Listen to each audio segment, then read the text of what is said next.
Like, I mean, you heard like James Brown say it, and Public Enemy would say like, hear the drummer get wicked, or give the drummer some. Like they, everyone had their own little things, and when it came to do my album, it was obviously going to be a drum-heavy album, and it just made sense. I think it was like the real obvious to me, and I kind of slept on it, and I was like, nah, I'd never call it that. And then one of my managers had said it. He had said, Paul had always like, give the drummer some. Yeah, I have like 35 guests on my album, and I have and there's 18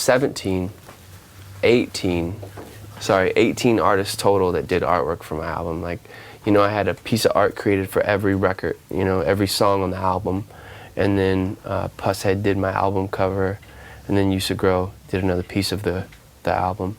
So it was really exciting. As far as the album, you just tell me when to stop, and I'll stop. Let's start with, we have Lil Wayne, Game, Swizz Beatz, Rick Ross, Pharrell, Lupe, Dev, Snoop Dogg, Ludacris, E40, The Cool Kids, Slaughterhouse, Tech Nine, Bun B, Beanie Siegel, Yellow Wolf, Busta Rhymes, Twista, Little John.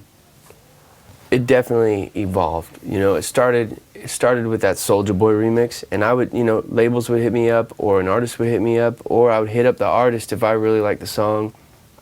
That turned into like, well, we're gonna give you a verse too. And I was like, well, what? Shit, man, I don't. What am I gonna use a verse for?